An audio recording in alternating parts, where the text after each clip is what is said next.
Hello, my friends. Episode 26. I'm not gonna lie to you, I'm running out of ways to say hello, so I'm gonna need to wrap this up pretty soon. I'm also running out of t-shirts and hats, so hopefully we've only got another 100 pages or so to get through. Happy Saturday. 1 case of COVID today. Where's my wine? Okay. Thanks to my buddy Steve for mixing up some homebrew, giving me a bottle. It's nice. Okay, let's get right into it. Last going off yesterday, we were talking about how John Harvey was the governor and he wrote long speeches. Literally the last thing we were talking about. So John Harvey is our governor. We get right into it. All the country was prosperous. The seal... Oh, wait now. Okay, so I'm already getting ahead of myself. Yeah. So the new amalgamated house, which is like the weird arrangement that they came to after it resulted at political discord, and then there was a couple years where we had nothing, and then we threw together the amalgamated house. And that's under the presidency of Speaker Mr. Crowdy. It was still a bit rocky, it was a bit touch and go, but overall it was a better and smoother running system than the old one. Bills actually got passed, legislature got passed, money was being put towards education and roads, which is really good to see. All the country was prosperous, yet the seal fishery had immensely increased. Exports of all kinds were very large. In 1940, taxation was very light. The revenue for 1840 being only the whole... Wait a second here. Nope, okay. The revenue of 1840 being only whatever number and the whole civil expenditure better, so we were profitable. DW says... Dear delightful days of Arcadian simplicity, when we had no debt and port wine was a shilling a bottle. Yeah, port, that'd be great. So things are good.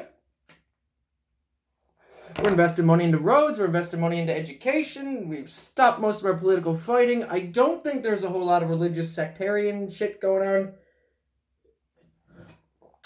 It would appear as though Mr. John Harvey is doing a good job. Okay, so, all kinds of stuff. Fishery's doing great. Seal fishery at this point started to really ramp up. So much so that apparently it even had an effect on the social habits of people at the time. Whereas before, a lot of people would just spend the winters drinking and partying, or as DW would say, he calls it a carnival of drinking and dancing. I like that, a carnival. But now, all through the winter, people were working hard. They were repairing boats. They were building new ones. Because now there was an increased demand for ships to go up past Trinity, to the northern part of the island, the ice floes, to get at the seals. Hardcore supporter of the seal fishery. I'm, in fact, wearing sealskin slippers right now.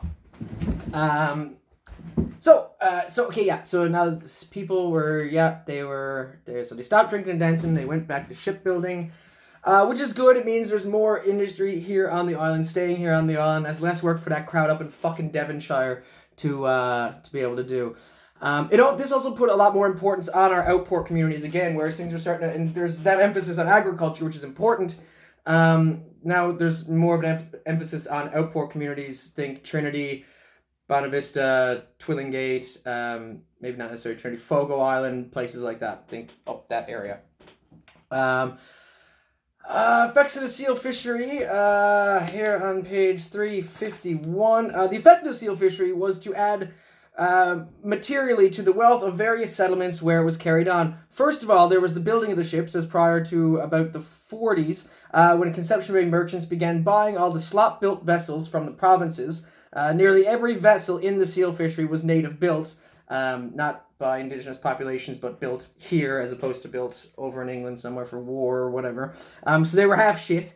The crews belonged to the place. In many cases, the seals were also manufactured into oil in the same harbour.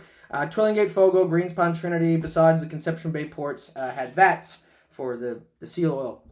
All this, as my readers can readily understand, brought strength and wealth to the out harbours and nourished the growth of a great middle class. The traders and sealing skippers, the two occupations were often combined. Numerous amounts of money were made in those days, which is nice. And it says the big bills of the 40s and the 50s were no longer earned. Oh, yeah, okay, so here's here's what happened there. So the next thing that we get introduced to, so things are going good, and notoriously, as history will show, things get good, things then get worse. As steam power was introduced, sealers began to earn less over the years, because I guess the ships were more durable, there was less this going on, so I guess it was more efficient, and like automation. It was like bringing automation into it. So yeah, the ships made less. Everyone made less over the years, whereas they were making big bucks in the 40s. Now into this nearing 1860 and stuff, they're not really making the same money that they used to. It says a man's share day to day hardly ever goes over 8 to 10 pounds, and their great army of sealing skippers and great planters. Where are they? Their descendants, the Ashes, Dawes, Delaney's, Blandfords, Kanes, Nees, Jackmans, Bartletts, and others, are still the most skillful ice masters, and their crews of Newfoundlanders the best sealers in the world. Dundee has splendid sealing steamers, but her men can never have the same aptitude as ours for this perilous pursuit. We're deadly at it. We don't mind going out on the ice floes, go skipping pans, right? It's part of our, it's a heritage moment for us.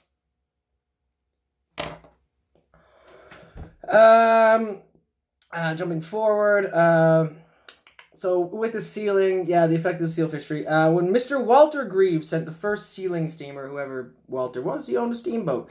The first sealing steamer to the ice, it was a poor day for Newfoundland, so steam really kind of fucked us over. The only consolation we can lay to our hearts is that steam was inevitable. It's not like we got caught up in something. It was just, this is the way of the world. Things are going to advance. It was sure to come sooner or later. The pity is that it did not come later. Politics and steam have done more than any other cause to ruin the middle class, the well-to-do dealers that once abounded in the outports. Contrast the statistics of 1848 with 1878. It was as bad for the merchants as it was for the men. Nice to see everybody getting fucked over at the same time instead of just merchants, taking advantage of sealers and stuff. So overall, technology was starting to advance. We're heading into the Industrial Revolution, and of course, with better means of production come less pay for the workers. Classic. Sealers begin to earn less over the years. 42, read that. Okay, so next, hey, welcome back, the Spanish. We have the return of the Biscayans, and not just the Biscayans, but the Spanish. But the Biscayans were the first guys to come back around 1840, and more Spanish came here between 1840 and 1860. The main reason for this was that the Spanish got a sick duty rate on their fish. Like every quintal of fish is worth like so much more. They had like really good tariffs and everything like that, and you'd see like 60 to 70 Spanish vessels coming in the harbor per year, apparently. The Biscayans came first in comparably shitty boats to the Spanish who followed them after. Apparently, it says in here, the Spanish boats that came after were like big, well-outfitted. They used to be slave trading boats. There's a note in here you can see where the old hooks were there for chaining up people and stuff. But the point is that they had a lot of storage. So these big, huge Spanish boats would come over and did really good. And this continued in full force for, like I said, basically 1840 to 1860. And then until that tariff in the favor of the Spanish was repealed, and then they didn't come back around so much because they couldn't make as much money, so why would you? It's a little bit out of the way for the Spanish. But they were sealers. They've always been sealers up along the west coast and stuff like that, so I guess they were taking advantage, but it only mentions here mostly fishing. I'm not sure what the deal they were getting on seals and stuff, or if that worked the same way. Okay. Again, we have lots of agriculture and road making around this time, as well as the establishment of our first bank and permanent postal communication type outlet from here to Halifax. So now there was more of a permanent discourse communication, traveling stuff being sent back and forth between St. John's and Halifax via steamboats. The first steamboat in our harbor was called the Spitfire, which is described as a paddle steamer, which I don't know how steamboats work, but if you call it a paddle steamer, it doesn't feel like the steam is doing a lot of the work. You're paddling? I don't know. That's stupid. I'm sure it makes perfect. It's probably one of those ones with the big paddle goes. I don't know. I don't know how that works on the Atlantic Ocean. Anywho's will be. I don't know. And this was in 1840 when the first steamboat arrived. And by 1844, steamers were coming and going from here to Halifax on the regular. And of course, anytime a steamboat would pull into a harbor, it it was a big event for the community and stuff. Like, oh, let's see it coming. In fact, DW here actually, because now we're getting, like, he was probably born at this point. I'm not sure what year he was born in, but he mentions being in the harbor and seeing the ship come in and stuff like that. So that was a big to-do back then, especially the new boats, and they're bigger and big steam stacks on them and stuff like that, because everything up to then was sails, Bermudans, paddling, stuff like that. Okay. I got over here. The reign of Victoria, Captain Prescott. This is just some more passing of the torch. Blah, blah, blah. Celebrate Harrison, Spitfire. Oh, I don't know. I just found a picture of the book of this guy. Okay, look at the neck beard on this motherfucker. That is Mr. R. Brown. Look at the style at the time. That is wild to me. Nothing on all. It's all neck. There's not a bit on his... Oh, can you imagine? You can actually see the shadow under his chin. It just starts here and gets... Oh, like a lion's mane.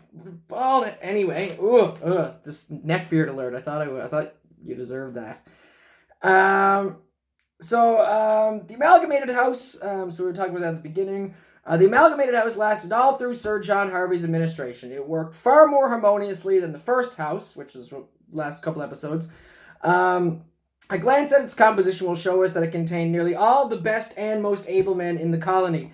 In the memorable year of the fire, 1846, we'll get to this, an agitation was set on foot to obtain responsible government. It was not entirely successful, but in 1848, when the world was agitated with revolution and crowns were falling in a very promiscuous manner all over Europe, our original constitution of Queen, Lords, and Commons was restored to us. So I don't know if this is a step backwards or a step forwards or whatever. What's going on with the phone there? I'm running out of space. All right, I'm going to take a quick pause right here.